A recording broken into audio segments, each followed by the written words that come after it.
Welcome to Love Science Today, the podcast where we explore modern relationships through psychology, sociology, philosophy, and real human behavior. Here we study attraction, intimacy, boundaries, and emotional safety in the age of digital connection. If you want to understand love on a deeper level, you are in the right place. Let us begin. This episode tackles one of the most spiritualized and dangerous concepts in modern dating: the confusion between a soulmate connection and a trauma bond. Today's episode is titled, The Soulmate Illusion. Are we meant to be or just trauma bonded? I want to ask you a question that touches the very center of your heart. Have you ever met someone and felt an instant, overwhelming shock of recognition? It wasn't just attraction, it was knowing. You looked in their eyes and thought, oh, there you are. I've been looking for you my whole life. It felt destined. It felt spiritual. It felt cosmic. You finished each other's sentences. You shared your deepest traumas on the first date. You felt like two magnets slamming together. You told your friends, this is it. This is my soulmate. But then the cracks appeared. The intensity turned into volatility. The passion turned into panic.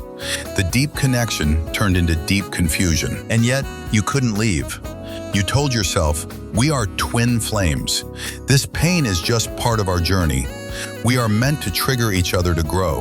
Welcome back to Love Science Today, where we decode the patterns of modern love through psychology, biology, anthropology, and the wisdom of lived experience. I'm Kehinde Ojo. Today's episode is one that might challenge your deepest beliefs, or finally free you from them. We are talking about the soulmate illusion. We are asking the hard question, are we meant to be, or are we just trauma bonded?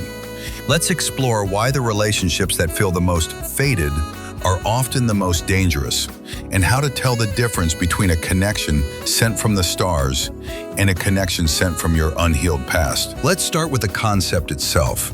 Where does this idea of a soulmate come from? It's ancient. In Plato's Symposium, the playwright Aristophanes tells a myth that humans were once spherical beings with 4 arms, 4 legs, and 2 faces. We were powerful, so powerful we threatened the gods.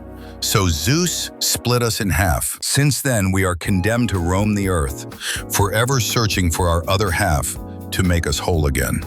It is a beautiful, romantic story. It is also psychologically dangerous. Why? Because it wires us to believe in completion rather than connection. It teaches us that there is only one person who fits us. That person will fix our brokenness. The recognition will be instant. This belief system primes us for magical thinking. When we believe in the one, we turn off our critical thinking. We ignore red flags because we think, well, it's destiny, so we have to make it work. We stay in abusive or toxic cycles because we believe the intensity is proof of the bond. Modern psychology tells us that intensity does not equal compatibility. Sometimes that shock of recognition isn't your soul recognizing its mate. It is your trauma recognizing its match. Let's look at the biology. What happens in your body when you meet this person? You feel electric. You can't eat.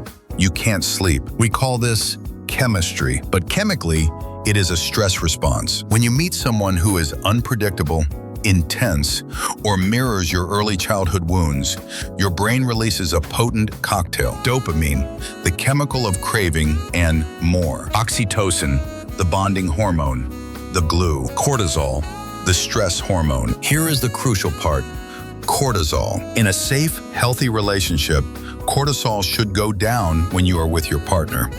You should feel calm. In a soulmate illusion or trauma bond, cortisol goes up.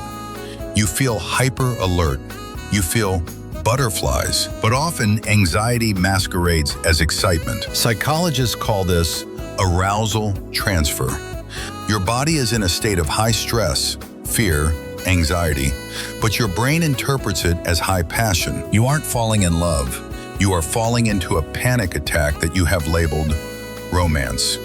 So, What is a trauma bond exactly? A trauma bond is a strong emotional attachment formed between two people through a repeated cycle of reward and punishment. 4. It is not just a bad relationship. It is an addiction. You experience the cycle: idealization, love bombing. You are perfect. We are meant to be. Devaluation. They pull away, criticize you, or act inconsistently. 5. The craving. You panic and try to fix it. The rescue. They come back, apologize, or give you a crumb of affection. That moment of rescue, when they finally text back or finally say they love you after a fight, feels euphoric. It feels spiritual. You think, see, our love conquered the darkness, but really, it's just intermittent reinforcement. Your nervous system feels like it is home, not because it is safe, but because it recognizes the chaos. If you grew up in a home where love was earned, chaotic, or painful, a trauma bond feels like your native language. Let's make this concrete. Let's talk about Nina and John. Nina is 29. She is spiritual, open-hearted, and a romantic. She met John at a coffee shop. She told me, "Kahindi, he looked at me like he saw my soul. Within 2 hours, we were crying together. We are twin flames." Month 1. It was intense. They texted every hour. John told her she healed him. Nina felt like she had finally been seen. Month 2. The shift. John started getting jealous of her male friends. He would go silent for 2 days if she didn't reply fast enough. Month 4. They were breaking up and making up weekly. The fights were explosive. The makeup sex was incredible. Nina's friends were worried. They saw a toxic, volatile man. But Nina said, "You don't understand. We are mirroring each other's shadows. Real love is messy. We are fighting for our connection." In therapy, however, we peeled back the layers. Nina had an unpredictable father growing up. He was charming one day and raging the next. She learned that love equals inconsistency. John's emotional volatility didn't feel like a red flag. It felt familiar. It wasn't a soulmate connection. It was a trauma pattern. She wasn't healing John. She was reenacting her childhood, hoping for a different ending. So how do you distinguish a soul connection from a trauma bond? Because real love can be intense. How do you know which is which? Let's look at the side-by-side comparison. 1. The feeling. Soul connection feels like calm. It feels like an exhale. You feel safe to be yourself. Trauma bond feels like agitation. It feels like an inhale you can't release. You feel like you are walking on eggshells or auditioning for a role. 2. The growth. Soul connection encourages your expansion. You have hobbies outside the relationship. You feel more confident. Trauma bond demands your contraction. You isolate yourself. Your world shrinks to fit them. You doubt your reality. 3. The conflict. Soul connection. Conflict is a bridge to understanding. How do we solve this? Trauma bond. Conflict is a weapon. Cycles of blame, silence, and chaos. The same fight happens for years without resolution. 4. The separation. Soul connection. Being apart is painful, but manageable. You trust they will come back. Trauma bond. Being apart feels like withdrawal from a drug. You physically shake. You obsess. Ask yourself, do I feel seen or do I just feel chased? Is this love or is it survival mode? Am I staying for the peace or am I waiting for the pain to stop?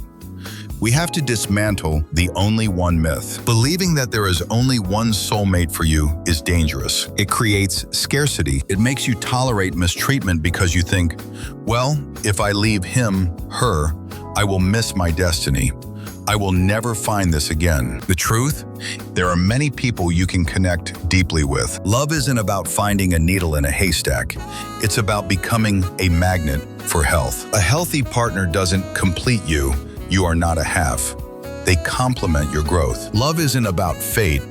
It's about fit. If you realize you are in a trauma bond or prone to them, how do you heal? Here is your protocol. 1. The boredom test. When you meet someone nice, safe, and consistent, and you feel bored, stay. Sit in the boredom. That boredom is actually peace. Your nervous system is just so used to war that peace feels like nothingness. You have to retrain your palate to enjoy the flavor of safety. 2. Regulate your nervous system. You cannot think your way out of a trauma bond. You have to feel your way out. Practice somatic exercises, breath work, grounding. Teach your body that it is safe to be alone. 3. Heal attachment wounds. This usually requires therapy or deep self-work. You need to understand who you are trying to save by saving this partner. Usually, it's a parent. 4. Normalize reality. Stop romanticizing the struggle. Love is not supposed to be a battlefield. It is supposed to be a garden. If nothing grows there but weeds and drama, it doesn't matter how intense the soil is. That was Love Science Today. And I know this episode, more than most, might require some gentle reflection. It might hurt to hear. If it hit close to home, take your time.